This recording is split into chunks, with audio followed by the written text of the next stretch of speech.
The dust rose first. Then the sound came. A deep engine sound, smooth and strong, not like the old motorcycles that pass the village road every day. People stopped talking. Chickens ran. Children pointed. A shiny black car slowed down and stopped right in front of the old mango tree at the center of Akana village. Inside the car sat Kola, and beside him a woman no one had ever seen before. She wore dark glasses. Her dress was bright red. Her hair shone in the sun. The village went silent. At the edge of the crowd stood Amara. Her feet froze. Her heart dropped. He came back, but not alone. If this story already shocked you, tap like and comment where you're watching from. Nigeria? Ghana? UK? Let me know below. Kola opened the car door. He stepped out, taller, cleaner, richer looking. Then he walked around the car and opened the door for the woman. She stepped out slowly, smiling. That smile felt like a slap to Amara's face. Kola looked up. His eyes met Amara's eyes. For one long second, nobody breathed. Amara's fingers tightened around the basket in her hands. The woman slipped her hand into Kola's arm. And then Kola said the words that broke the village. Everyone, this is Zara. My wife. The basket fell. Tomatoes rolled on the dusty ground. Amara's knees almost gave way. Wife. After 7 years of waiting? After promises whispered under moonlight? After letters and hope and tears? The village gasped. Amara felt the ground spin. And just as Zara turned to look at her properly for the first time, Amara collapsed. Akanu village was small and quiet. The kind of place where everyone knew everyone. The kind of place where secrets did not stay hidden for long. Amara had lived there all her life. She was simple, kind, hardworking. Every morning, she woke up before the sun. She fetched water from the stream. She helped her mother roast cassava. She sold vegetables in the small market. And every evening she waited. She waited for letters. She waited for news. She waited for Kola. Kola was not always a city man. Once, he was just a village boy with big dreams and dusty feet. They grew up together. They played together. They promised each other everything. When Kola finished secondary school, he said he wanted more. I will go to the city, he told Amara one night under the mango tree. I will work. I will make money. I will come back for you. Amara believed him. Everyone knew they belonged together. Even the elders joked. When is the wedding? Kola left with one bag and many promises. The first year, letters came often. I miss you. I am working hard. Wait for me. The second year, letters came slower. The third year, only sometimes. By the fifth year, nothing. People began to talk. Amara, he has forgotten you, they said. He is enjoying city life. Her mother warned her gently. My daughter, do not wait forever. But Amara held on. Because sometimes hope is stronger than truth. That morning, Amara woke up with a strange feeling. Her chest felt heavy. The sky was too quiet. As she tied her scarf, her friend Nkiru ran into the compound. Amara, she shouted. Have you heard? Heard what? Amara asked. There is a big car coming into the village. Amara's heart jumped. A car? In Akanu? Only one person would come back like that. She grabbed her basket and rushed to the market area. And that was when the car stopped. That was when her world cracked open. Amara lay on the ground. Voices echoed around her. Someone sprinkled water on her face. Her eyes fluttered open. The first thing she saw was Kola's face above her. Amara, he whispered. Her eyes burned with tears. She pushed herself up slowly. Zara stood a few steps away, watching quietly. Her eyes scanned the village like it was something dirty. Amara stood up. She did not cry. She did not shout. She only asked one question. Kola, is it true? Kola swallowed. Yes. The word felt heavier than a stone. 7 years. One word. Yes. The elders murmured. Women shook their heads. Men looked away. Zara stepped forward and smiled politely. I'm sorry, she said softly, but her eyes were cold. I didn't know he had someone waiting like this. Waiting like this? Amara's hands shook. Kola tried to speak. Amara, please, let me explain. She raised her hand. No, she said. Not here. She turned and walked away. Each step felt like walking on broken glass. Behind her, Zara leaned closer to Kola and whispered something. Amara did not hear it, but she felt it. Amara did not eat. She did not sleep. She sat outside her mother's hut, staring at the stars. Her mother sat beside her quietly. After a long time, her mother spoke. My daughter, what will you do now? Amara closed her eyes. I don't know, she whispered. But deep inside her chest, something else was waking up. Something sharp. Something angry. Something she had never felt before. In another part of the village, Kola sat in his childhood room. Zara stood near the door, arms crossed. You didn't tell me the truth, she said. Kola rubbed his face. I thought it was over. Zara's voice dropped. I hope so. Her phone buzzed. She smiled at the message. And that smile was not kind. The next morning, a rumor spread through Akanu village. A rumor so shocking it made people stop breathing. They said Zara was not just visiting. They said she planned to stay. And they said she had something planned. Something that would hurt Amara more than the truth ever did. Morning came slowly to Akanu village. Too slowly. The sun rose, but it brought no warmth to Amara's heart. She had not slept. Every time she closed her eyes, she saw the same thing, the black car, the red dress, and Kola's mouth saying, my wife. She sat on a wooden stool outside her mother's hut, staring at nothing. Her mother, Mama Ebel, watched her carefully. Amara, she said softly, you must eat something. Amara shook her head. Food felt useless now. Hope had been her food for 7 years. And hope was gone. By the time the sun was high, the whole village was buzzing. Women gathered near the stream, whispering. Men stood in small groups, shaking their heads. Children repeated words they did not fully understand. City wife. Big car. Broken promise. Everywhere Amara turned, she felt eyes on her. Pity. Curiosity. Some even looked at her with quiet judgment. Why did she wait so long? She wanted to scream. Instead, she stood up and picked her basket. I'm going to the market, she told her mother. Mama Ebel held her hand. Be strong, she whispered. Amara nodded, though she did not feel strong at all. The market was noisy as always. But the noise dropped suddenly. Amara felt it before she saw it. Silence. Then slow footsteps. She turned. Zara was walking into the market. Her dress was white today. Clean. Expensive. Her shoes did not touch the ground like everyone else's. She walked like she owned the place. Behind her was Kola. He looked uncomfortable. Guilty. Lost. Zara smiled at the women. Good morning, she said sweetly. No one answered. She stopped at Amara's stall. Picked up a tomato. Turned it slowly in her fingers. So, Zara said calmly, you're Amara. Amara lifted her head. Yes. Zara nodded. You're beautiful, she said. In a simple way. The words were soft. But they burned. Kola stepped forward quickly. Zara, please. She raised a finger. Let me talk. Then she looked back at Amara. Kola told me about you, she said. About the village. About the waiting. Amara's hands trembled. And yet, Amara said quietly, you married him. Zara smiled. He chose me. The market women gasped. Amara felt her chest tighten. Kola's voice cracked. It's not that simple. Zara laughed lightly. But it is. She placed money on the stall. I'll take these tomatoes. Amara did not move. Zara leaned closer. We'll be seeing a lot of each other, she whispered. Then she walked away, with Kola following. Like a shadow. That evening, a drum was beaten in the village square. Boom, boom, boom. A call for everyone to gather. Amara knew what it meant. The elders had decided. She arrived quietly and sat at the back. Kola arrived next. Then Zara. She sat beside him without shame. The head elder cleared his throat. Kola, son of Akanu, he said, you left this village with promises.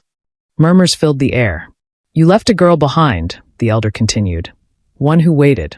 Kola stood up slowly. I did not plan for things to happen this way, he said. Amara laughed bitterly. Zara stood too. With respect, she said, I am his legal wife. The word legal hit hard. The elder's eyes narrowed. Are you saying this village means nothing to you? Zara smiled politely. I am saying the world is bigger than this village. Silence. Heavy silence. Amara stood up then. All eyes turned to her. I waited, she said. I waited because I believed. Her voice shook, but she did not stop. If he had told me the truth, I would have let go. Kola's eyes filled with tears. I was afraid, he whispered. Afraid.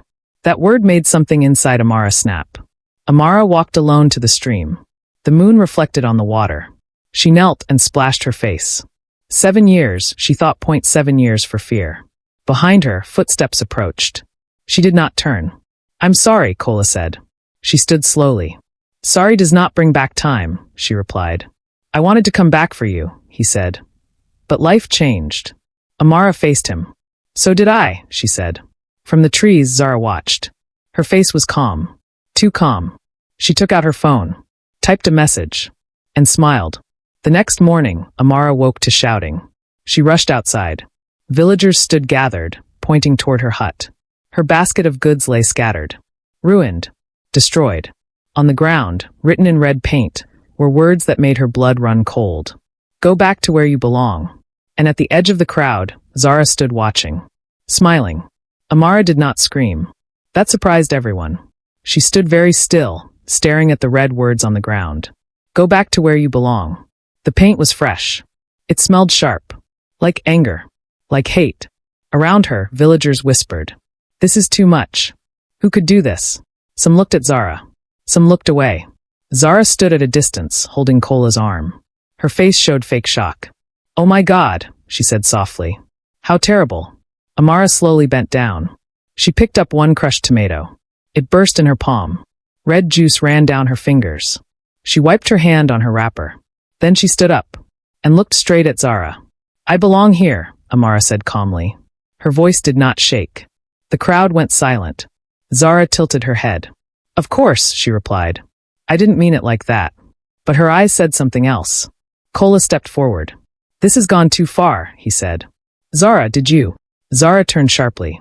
Are you accusing me? She asked. The village held its breath. Cola froze. He started.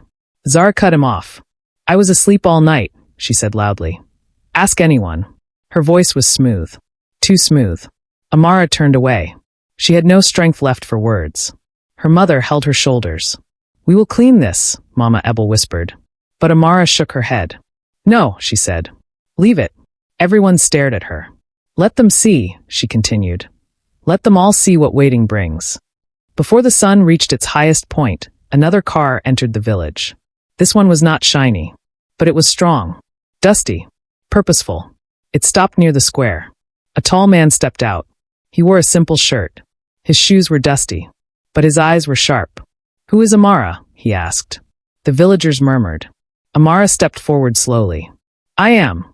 The man smiled. My name is Tund, he said. I'm looking for you. Zara stiffened. Cola frowned. For me? Amara asked, confused. Tund nodded. I run a women's cooperative in the nearby town, he said. Someone mentioned your name. Amara's heart beat faster. Who? She asked. Tund hesitated. A woman who once worked with your father, he said. She said you were smart. Honest.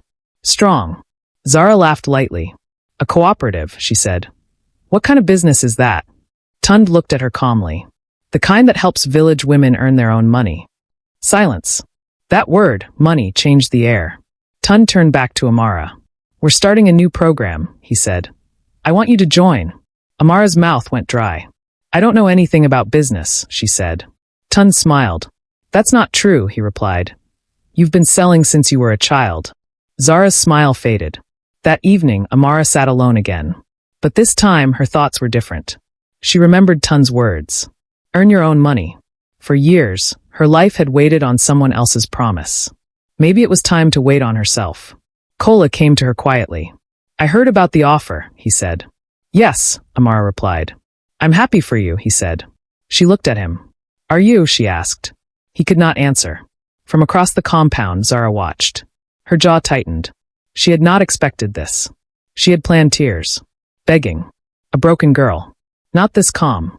Not this strength. She picked up her phone again and made another call. Rain fell hard. Thunder shook the sky. Amara lay awake, listening. Suddenly, a loud crash.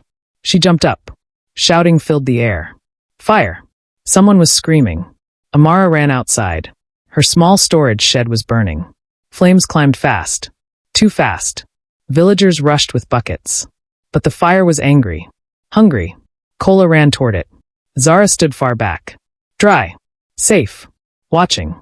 Amara fell to her knees. Everything she owned was inside. Everything. And as the fire roared higher, Amara realized something. This was no accident. As the fire died down, Tund arrived, soaked by rain. He looked at the ashes. Then at Amara's face. This is not over, he said quietly. And from the darkness, Zara's phone screen glowed. One final message appeared. Phase 1 complete. Morning came after the fire. But it did not feel like morning. The sky was gray. The air smelled of smoke. Amara stood in front of what was left of her storage shed. Black wood. Wet ashes. Broken dreams. Villagers stood around quietly. No one joked. No one gossiped. Even the birds were silent. Mama Ebel cried softly. "This was all you had," she said. Amara nodded. "Yes," she replied. "And now it's gone." But inside her, something strange was happening. She was sad. She was angry. But she was not broken. Whispers moved through a canoe like wind. "This is not normal." First the warning words. "Now fire? Who would do this?" Some villagers looked toward Kola's house. Some looked toward Zara. Zara did not come out that morning. Her curtains stayed closed. Kola walked around like a ghost. His eyes were red. His voice was low. "I swear I didn't know about this," he kept saying. Amara finally faced him. "Kola," she said calmly, "whether you knew or not, this is your doing." Those words hit him harder than any slap. Later that day, Tund returned. He stood beside Amara, looking at the ashes. "They wanted to scare you," he said. "It worked," Mama Ebel replied bitterly. Tund shook his head. "No," he said. "It didn't." He turned to Amara. "Come with me to town," he said. "Today." The villagers gasped. "To town," someone whispered. Amara hesitated. "I can't just leave my mother," she said. Mama Ebel wiped her tears. "Go," she said firmly. "This place has only taken from you." Kola stepped forward. "Amara, please," he said. "Don't go like this." She looked at him. "I waited for you," she said. "Now you can wait for me." Those words burned. When Zara heard Amara was leaving, she snapped. She stormed out of the house for the first time that day. "This is ridiculous," she said loudly. "So now she's running away to act important?" Amara did not respond. Zara turned to Tund. "And you," she said sharply, "what do you really want from her?" Tund met her eyes. "The same thing you want," he replied calmly. "Power." The crowd murmured. Zara's face tightened. "You don't belong here," she said to Amara. Amara smiled faintly. "Neither do you," she replied. For the first time, Zara had no answer. Amara packed a small bag. Nothing fancy. Just clothes. Memories. And courage. As she climbed into Tund's car, the village watched. Some with regret. Some with hope. Kola ran forward one last time. "Amara," he said desperately, "if I had another chance." She interrupted him gently. "You did," she said. "You wasted it." The car engine started. Dust rose again. Just like the day Kola returned. But this time, it was Amara leaving. Zara watched the car disappear. Her hands shook. This was not how the story was supposed to go. She pulled out her phone again. But before she could dial, an elderly woman stepped forward. It was Mama Ojayaku, one of the oldest in the village. She pointed at Zara. "You bring trouble," the old woman said. "And trouble always comes back." Zara laughed nervously. But fear flickered in her eyes. The road was long. Amara stared out the window. The village disappeared behind her. "So," she asked Tund quietly, "what exactly are you offering me?" Tund slowed the car. He looked at her seriously. "I want you to help expose something," he said. Amara turned sharply. "Expose what?" Tund hesitated, then spoke. "The cooperative," he said, "is investigating a woman who has destroyed lives before." Amara's heart skipped.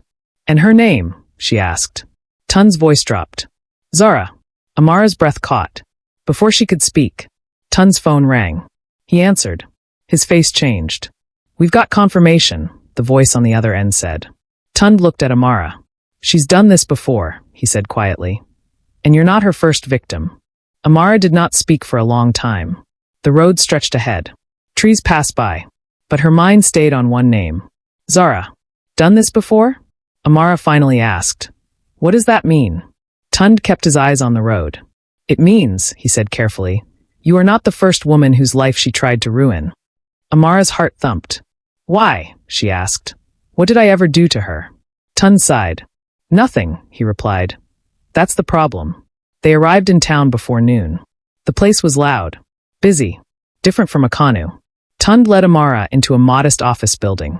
Inside, women worked quietly. Some typed. Some packed goods. Some counted money. They all looked confident. Strong. "This is the cooperative," Tund said. Amara felt something strange. For the first time in days, hope. They sat in a small office. Tund opened a file. Inside were papers. Photos. Names. Zara's real name is not Zara, he said. Amara leaned forward. It's Zainab Bello. The name hit hard. She marries successful men, Tund continued. Then she isolates them from their past. Amara swallowed. Village roots, she whispered. Tund nodded. When another woman exists, he said, she feels threatened. Amara remembered the smile. The whispers. The fire. So she destroys them, Amara said. Yes, Tund replied quietly. Tund showed her pictures. A woman crying outside a shop. Another standing beside burned property. Another leaving a town with a small bag. They all waited for someone, Tund said. And she arrived. Amara's chest tightened. And the men? She asked. Tund closed the file slowly. Most realized too late, he said. By then, they had lost everything. Amara thought of Kola. His fear. His silence. His weakness. She controls him, Amara said. Yes, Tund replied. But control breaks when truth appears. While Amara learned the truth, trouble brewed in Akanu. Zara paced inside the house. Her phone pressed to her ear. Why is this taking so long? She snapped. A voice replied calmly. She's gone to town. Zara froze. To town, she repeated. Yes, the voice said. With a man. Zara's hands shook. No, she whispered. This is wrong. Kola entered the room. Who are you talking to? He asked. Zara turned sharply. No one, she said. But her voice was tight. That night, she searched through Kola's old things. Letters. Photos. Memories. She tore some apart. Burned others. But one thing scared her. Amara had not cried. Amara had not begged. Amara had walked away. In town, Amara stayed in a small room near the cooperative. That night, she looked at herself in the mirror. She looked thinner. Older. But her eyes were different. Clear. Strong. She whispered to herself. I will not be silent. The next morning, Tund brought her documents. We want you to tell your story, he said. Amara hesitated. My story, she asked. Yes, he replied. Publicly. Fear rushed through her. The village. The gossip. Kola. Zara. I don't know if I can, she said. Tund leaned forward. She's counting on your silence, he said. Just like the others. Amara closed her eyes. Then opened them. I'll do it, she said. That afternoon, Amara's phone buzzed. Unknown number. She hesitated, then answered. Her breath stopped. Amara, Zara's voice said softly. Let's talk. Amara's hand tightened around the phone. There's nothing to talk about, she replied. Zara laughed quietly. Oh, there is, she said. Because if you don't come back to the village tonight. She paused. Someone you love will suffer. The line went dead. Amara stared at the phone. Her heart pounding. Mama Ebel. The village. Kola. She looked at Tund. And whispered. She knows. Before Tund could respond, another call came in. This time from the village. A crying voice screamed through the phone. Amara. Come quickly. Your mother has collapsed. The phone slipped from Amara's hand. Amara could not breathe. The words echoed in her head again and again. Your mother has collapsed. She grabbed her bag with shaking hands. Tund, she said, her voice breaking. We have to go back. Now. Tund was already reaching for his car keys. This is exactly what she does, he said firmly. She strikes where it hurts most. But my mother, Amara choked. I know, Tund said gently. We'll go. But this time we go prepared. The road felt longer than ever. Every bump made Amara's heart jump. She imagined Mama Ebel lying helpless. She imagined Zara's cold smile. I should never have left, Amara whispered. Tund shook his head. No, he said. She would have hurt you anyway. This is not your fault. Amara stared out the window. If anything happens to my mother, she said softly, I will never forgive myself. When they arrived, the village was in chaos. People stood outside Amara's compound. Some were crying. Some were angry. Amara jumped out of the car. Mama, she shouted. She pushed through the crowd. Inside the hut, Mama Ebel lay on a mat. Her eyes were closed. Her breathing was slow. An elderly woman fanned her gently. She collapsed from shock, the woman said. She saw something. Amara dropped to her knees. Mama, please, she whispered, holding her hand. Mama Ebel's eyes opened slowly. My daughter, she murmured. Tears streamed down Amara's face. I'm here, she cried. I'm here. Mama Ebel squeezed her hand weakly. She came, she whispered. Amara froze. Who came? She asked. Mama Ebel swallowed. Cola's wife. As if summoned by the words, footsteps approached. Zara appeared at the doorway. Calm. Perfect. Dressed neatly. Like nothing had happened. Oh good, Zara said lightly. You made it back. Amara stood up slowly. Her body trembled, but not from fear. From rage. You threatened my mother, Amara said. Zara raised an eyebrow. Threatened, she repeated. I only spoke the truth. Cola rushed in behind her. What is going on? He demanded. Amara turned on him. She came here, Amara said. She scared my mother. Zara sighed dramatically. I only came to talk, she said. She's old. Her heart is weak. Is that my fault? The villagers murmured angrily. Tun stepped forward. Actually, he said calmly, we have records of what you do. Zara's eyes flicked to him. And you are? She asked coldly. Someone who knows your real name, Tund replied. The air changed. Zara's smile twitched. What is he talking about? Cola asked slowly. Zara laughed. Don't listen to strangers, she said quickly. Tund pulled out his phone. Zainab Bello, he said aloud. Cola stiffened. Zara's face went pale for half a second, then hardened. You went digging, she said quietly. Yes, Tund replied. And we found everything. Cola looked from Tund to Amara. To Zara. Is it true? He whispered. Zara grabbed his arm. Don't be stupid, she snapped. They're lying. Amara stepped forward. My shed, she said. The writing. The fire. My mother. She pointed at Zara. That is your truth. Cola pulled his arm away slowly. For the first time, Zara looked afraid. Zara straightened her dress. You think this village matters? She said sharply. You think any of you matter? Gasps filled the hut. She leaned close to Amara. This is not over, she whispered. You can still stop this if you stay quiet. Amara met her eyes. And smiled. No, she said. Not anymore. Zara's phone buzzed. She looked at it. Then laughed. You've already lost, she said. Outside, the sound of sirens suddenly filled the air. Police sirens. Everyone froze. Cola's eyes widened. What have you done? He asked Zara. Zara looked at Amara one last time. And said, check who they came for. The police vehicle stopped right in front of Amara's compound. An officer stepped out. He looked around. Then asked loudly, who here is Amara Ebel? The question hung in the air like smoke. Who here is Amara Ebel? Amara felt every eye turn toward her. Her heart slammed against her chest. Slowly, she stepped forward. I am, she said. The officer studied her face. You'll need to come with us. A sharp cry rose from the crowd. Mama Ebel tried to sit up. Amara, no, she whispered. Cola moved instantly. What is this? He demanded. What has she done? Zara smiled. Not wide. Not proud. Just enough. The officer cleared his throat. We received a report, he said. Arson. Destruction of property. Threats. Gasps exploded around them. Arson, someone shouted. That's a lie. Amara's legs felt weak. My shed was burned, she said. I was the victim. The officer nodded slowly. That's not what the report says, he replied. Zara stepped forward, pretending to tremble. I didn't want to do this, she said softly. But she's unstable. Cola spun toward her. What are you saying? Zara wiped fake tears. She threatened me, Zara said. She said if I didn't leave the village, she'd burn everything. The crowd erupted. That's not true. She's lying. Amara stared at Zara in disbelief. You destroyed my life, Amara said.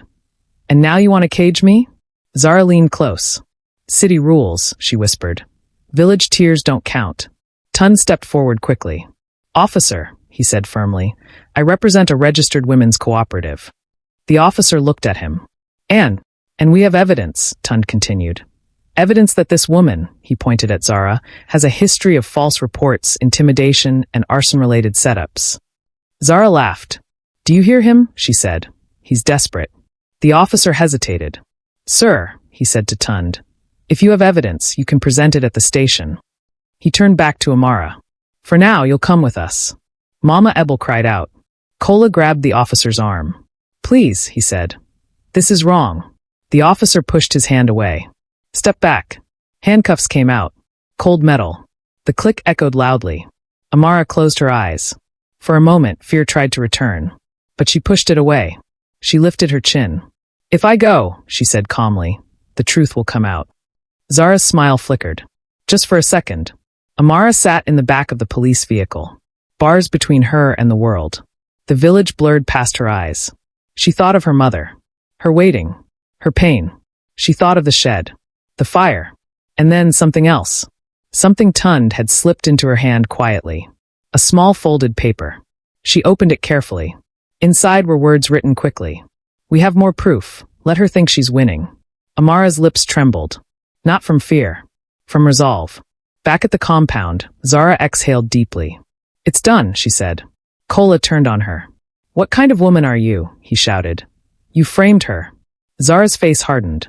I protected us, she snapped. She was a problem. Kola shook his head. No, he said quietly. You are. Zara laughed. You'll thank me, she said. By tomorrow, she'll be forgotten. But her phone buzzed again. She checked it. Her smile vanished. The message read, she's cooperating, and she's not alone. Zara's fingers tightened. No, she whispered. At the police station, Amara was led down a narrow hallway. A door opened. Inside sat a man in plain clothes. He looked up, smiled gently. Amara Ebel, he said. My name is Inspector Adeyemi. He leaned forward. And you're not our suspect. Amara's breath caught. Not the suspect? She asked slowly. Inspector Adeyemi nodded. You were brought here so we could protect you, he said. And so she would feel safe enough to make mistakes. Amara's hands shook. All this was planned, she whispered. Yes, the inspector replied. Thanks to your friend, he glanced at the door, and the evidence he provided. The door opened. Tun stepped in. Amara's eyes filled with tears. You knew, she said. Tun nodded. We suspected she would frame you, he said. She always does. Inspector Adeyemi opened a file. Inside were photos, recordings, messages. The fire, he said, tapping a picture of Amara's burned shed, was started using a delayed device. Amara gasped. That means, you couldn't have done it, the inspector finished. He slid another document forward. A witness saw Zara, Zainab, near the shed that night. Amara closed her eyes. And the writing? She asked. Same paint, the inspector replied. Found in her luggage. Tund added quietly. She didn't even hide it well. Amara let out a long breath. For the first time since the car arrived in the village, she felt lighter. Back in Akanu, Zara paced the room. She kept checking the window, the door, her phone. Kola sat across from her. Silent. Watching. You're acting strange, he said. Zara snapped. I told you to stop staring at me. Kola stood up. I spoke to the elders, he said.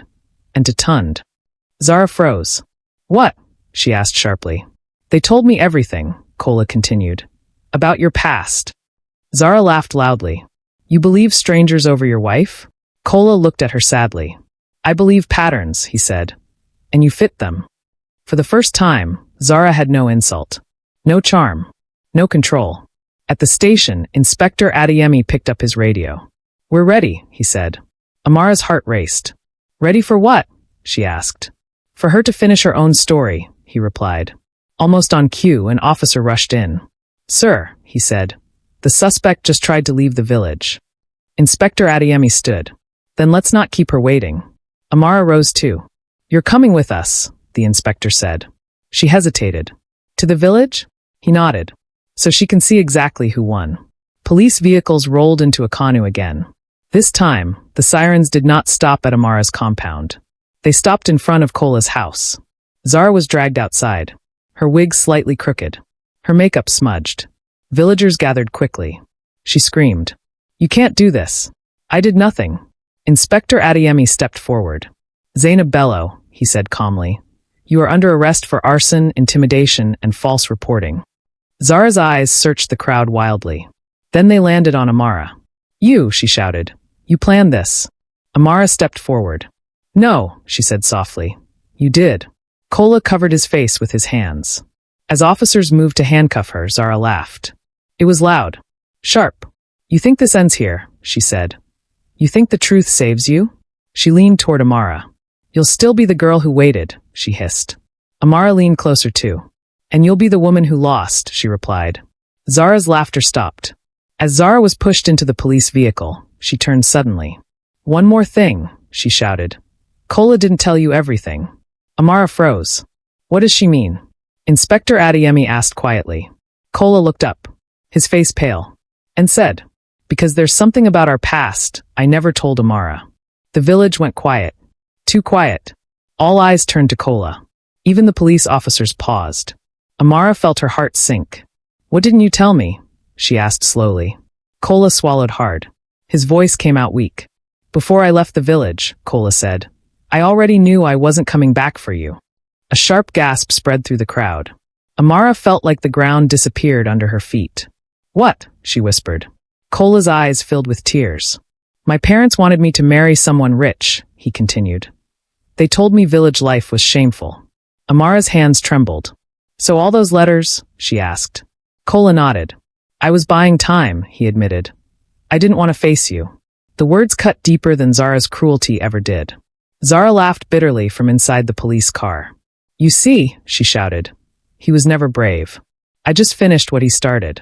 Amara stepped forward. Her voice was calm. Too calm. I waited, she said.